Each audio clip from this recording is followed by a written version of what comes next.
Surprise, Simply Trade listeners. Every Sunday, we're going to spice things up with a shot of adrenaline pumping news.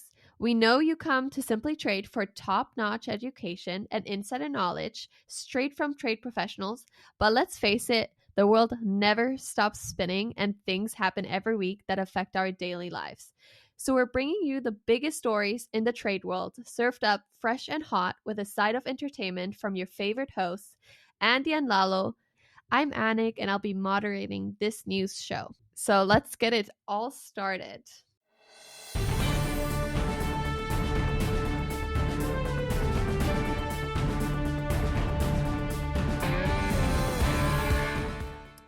We have a few articles to talk about, specifically 3 that I've chosen that we also put on our social media. They're interesting to me, but if you want to choose our articles, please go to our LinkedIn and like them, and we will choose the one with the most likes to come on to the podcast. But our first one that we're going to talk about today will be, so there's been a lot of stealing around the cargo areas, and we just want to dive deeper, and I want to ask Lalo and Andy what they think about the certain situation and how we could avoid those things and why do they even occur. So in the article, it says that the cargoes are backed up, and so it's easier for people to just, go in and take something. I'm sure it's not that easy, but, that's what they make it seem like in the article. And so we're going to dive deeper and see if we could figure out a solution or what they think about the whole situation. So let's kick it off. Well, you've got cargo theft, and that's one of the things that we're looking at. So that's where when you're stealing all this, it's cargo theft is what we're talking about there. So,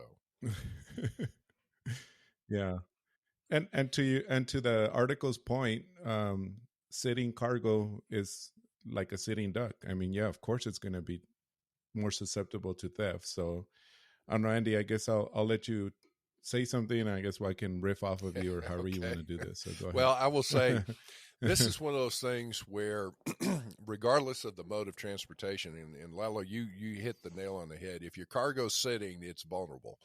So you have situations where freight that's moving via ocean, it comes into a port, it's in the containers, it comes off. If it's sitting there for long periods of time in different yards, then it's going to be vulnerable. If it's transported via piggyback off of a truck, then onto rail, and you're sitting in a rail yard and all that, again, it's going to be vulnerable. And then whatever other modes you've got, even on the air cargo side, if you've got freight that comes in and is pulled off to the side, and if it sits, it's vulnerable. We all know that. Okay, so here's the deal. One of the things to look at is give thought as far as international. You want to streamline your clearance. Don't wait till freight arrives to deal with an exception. Look at it ahead of time. And there's all kinds of things you can do with that. But I mean, getting the information correct up front, getting the entries transmitted before arrival, getting if there's any entry docs required kind of a thing, or whatever customs wants to look at or even examine it. You're going to know that ahead of time. The other is work on a plan where you're, from a compliance perspective, you need to be reaching out to your transportation side, risk management / security, and even possibly your sourcing folks, and develop to minimize risk, a cargo security supply chain plan. Whatever you want to call it, right. and look at that, because you may need to work on developing a strategic plan to change your physical route of your freight. Now, you may still move it ocean, let's say, but you may want to come through the Panama Canal and come up through the Gulf, or you may want to take the back door and go around to the eastern side of the U.S., or whatever the case may be. But what do you think there, Lalo? Well, and then on my side, I mean, on my notes, I try to do as much research as I can, and of course, based on experience. But one of the things that came to mind, even though you're not, and I guess I'm going to put a trade angle on this. Obviously, it's trade cargo, But I'm going to put a trade compliance angle to this and say, even though you're not CTPAT certified, maybe adapting some of those practices will help you, right? I mean, you're vetting your drivers. Even, I mean, part of the article talks about how some of the some identity theft, like people come up and pretend they're the driver when they're not the driver, and they take the cargo, right? I mean, if you are CTPAT certified, that should never ever happen. So you're not CTPAT certified, so why not do that, right? I mean, so it's just things like that that I'm thinking of more on the. Again, I'm not saying everybody should go and be CTPAT. I mean, and although an advantage of being CTPAT is you're going to go through there's no delays at the border. I mean, you're going to go in faster, right? You're front of the line type scenario because you are CTPAT certified. So that avoids your cargo just sitting there, So anyway, so those were my thoughts on that, and again, just trying to add a takeaway on compliance of some sort. Taking notes. BCT Pat certified. I wrote it down. But part of that comes into minimizing the loss to the company through insurance, your cargo insurance and things of that nature, and if it's bonded freight, well then your continuous bond may be in jeopardy or hit and all that. So we are looking at having, actually on that one, we're going to be doing a show here in the future with some folks from Roanoke that are going to talk about like marine insurance and cargo insurance, as well as then on the bond Right. side of things. So keep tuned on that one. So as we look at that.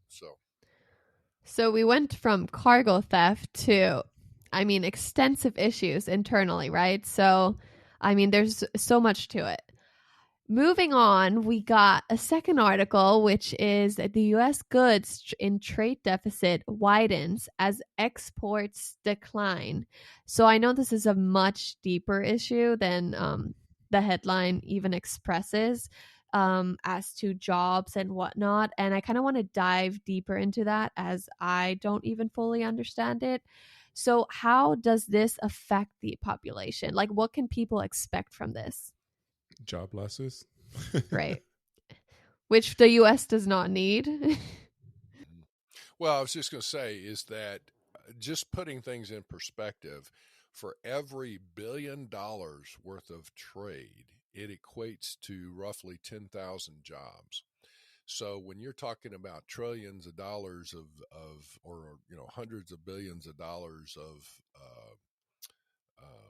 trade, then you're talking tens of thousands, hundreds of thousands of jobs, maybe close to 1 million in jobs. The other thing too to look at this, putting it in perspective, the average. This is a few years old here, so when I was looking at this, the average percentage of the top world economies, the average percentage of exports tied to their economy was, I think, around 8.7%.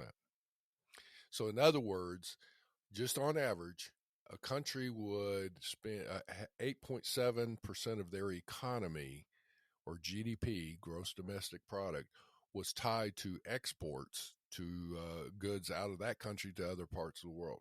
The U.S. was running about 2.8 to 3%. And so, we would almost double if we just went up. Well, we would more than double if we increased our exports. Well, here's the point: is just putting things in perspective. Is as we import more goods, on the surface, that's great because in you're thinking, well, we're getting cheaper goods abroad and whatnot. The other question comes into play, though, is it may be at the sacrifice of U.S. jobs for exports. So as you look at that, you have to look and do a further analysis to say, what countries are we buying more goods from? Is it still China, or are their goods being people are moving away from China to other countries? That kind of stuff needs to be looked at and broken down to do an analysis to see what you want to do. Yeah, and how could we view this in the future? Like, will this get better? Are we just accepting that this is the way it's going to go down, or do you think we're making an effort to change this in the future? What are you guys' Well, perspective? I mean, well, I think, I mean, honestly, this story pops up almost every month. I mean, we're usually at a trade deficit, so it's not alarming news. Um, I mean, how do you stop it or how do you prevent it? So that's part of the notes that I took down. Andy had a lot of great economic and fiscal information, which is like above my head, because I mean that's the reason I majored in computer science, and because I'm more of a numbers and I'm not an economics person. But anyway, on the customs or on the trade side of it, I mean, the only thing I see, and of course this has a lot, Andy's going to probably comment a lot more on this, and again, we can even have a whole show on this, but Maybe we I mean, how should. do you prevent this? I mean, yeah, we probably could. I mean, and again, if you're listening and you want to add to this, I mean, heck, call us and we'll add you to the show. We'd be more than glad. But the things that I'm thinking of, logically, I guess, in the trade world is you do more trade agreements to make it easier for American goods to enter into other countries. You put tariff barriers for products coming into the U.S. I mean, but of course one affects the other, and again, the economics of things and everything. I'm just being very simplistic level here, and of course this can snowball into a bunch of other stuff, which again, I'm just adding my opinions as far as how that can tend to be resolved, obviously, but I don't know, where do we go from here? That's the Well, question, I let me guess. offer this: is that one, the global economy is, everybody's kind of hurting right now because fuel prices have obviously jumped significantly up. In the U.S., we've got a major inflation problem. There's inflation rates hitting all around the world.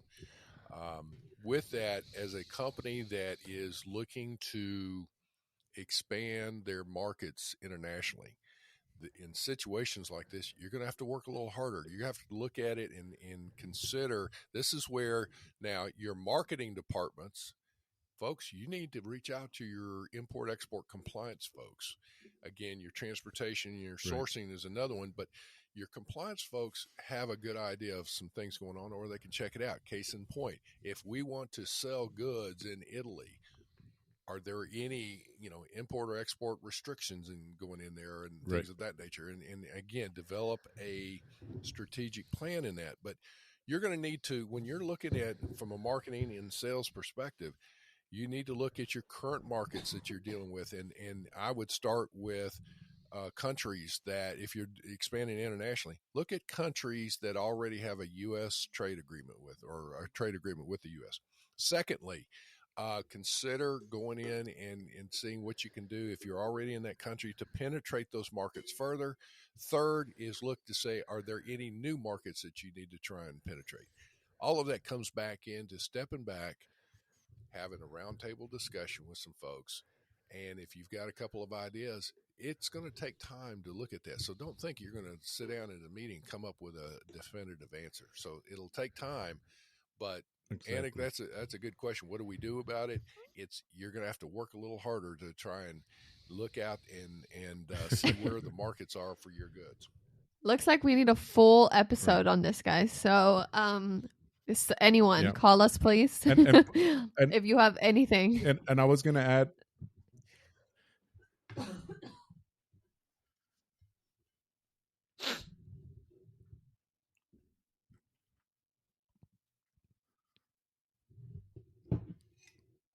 Yep.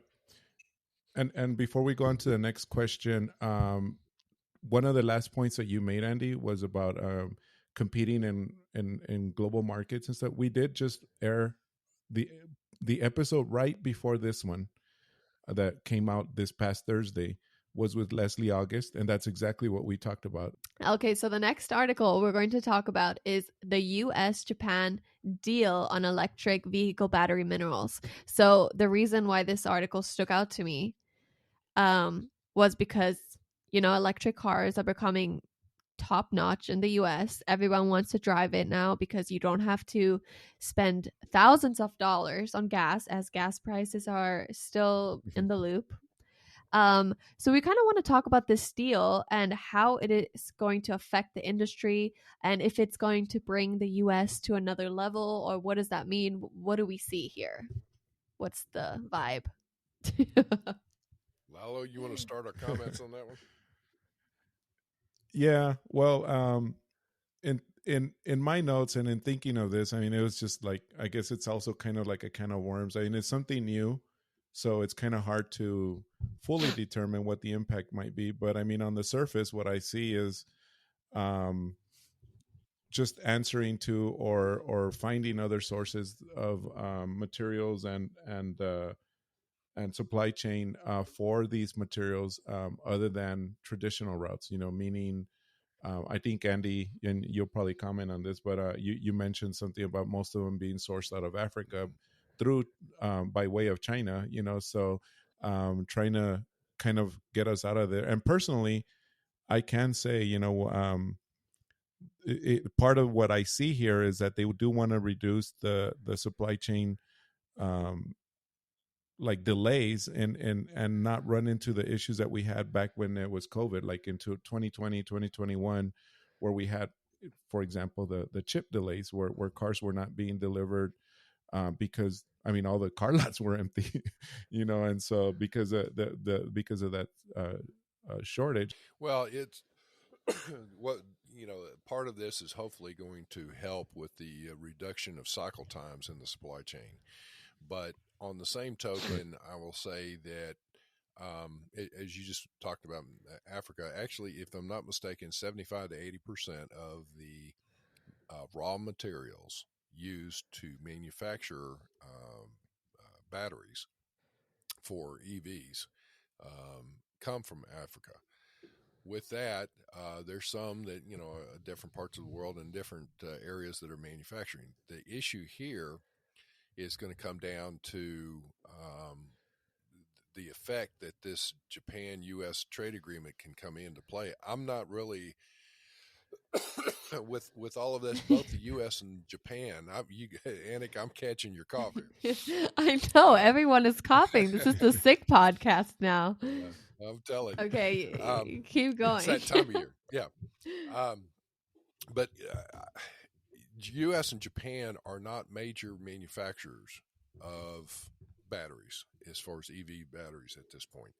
Saying that, I will also say I'm going to be watching this and looking to see what the effect is. It appears the crux of this is that U.S. and Japan are agreeing to not put in restrictions for exporting raw materials if they're coming out of Japan or coming out of the U.S.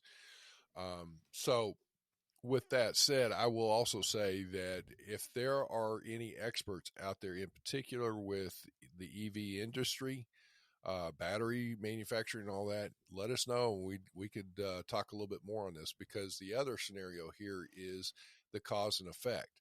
If this is positive, great. Let's see how it plays itself out. If it is just two small players trying to come up with an agreement in the overall, it's like taking a thimble of water out of a great lake. It's not going to do much. So, you know, let's put it in perspective. Is this a good thing, bad thing? Not sure yet. Right. And one of the last things that I guess I want to throw in there is, from my understanding, is that it'll give definitely the Japanese automakers access to the $7,500 tax credit that the United States has for buying electric vehicles in the U.S., which is only, my understanding, again, someone can correct me, but my understanding was it's mostly eligible for North American produced vehicles. Right. And by adding this agreement, it opens the market up to Japanese vehicles can now take advantage of that $7,500 credit. And they not standardize that. Anyway. Well, we'll be monitoring this. Cool. And this was a great first news show, I feel like. I feel like I learned a little bit. I feel like we discussed a few things. I hope people... Okay, my questions are fairly easy, okay, because I don't really know anything about trade. I know some of it, but I have like regular person questions. So I hope you listeners got a little more intake into the trade news and what that means for us people and also trade professionals as well. But I feel like this was a great intake for me, which I really enjoyed. So if you do want to have an impact on this podcast, you can like our news articles that we share with you every day on our Global Training Center LinkedIn profile. So you can like it, and the most likes, the article with the most likes, will be featured on the show and we will talk about it. So hopefully it's the most interesting one because I want to learn something every day and I don't want to be bored.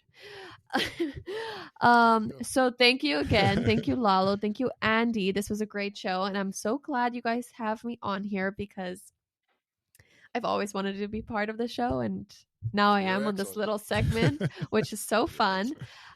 So thank you guys so much and we hope to see you soon, and follow, share, and subscribe. We're in all platforms. Bye.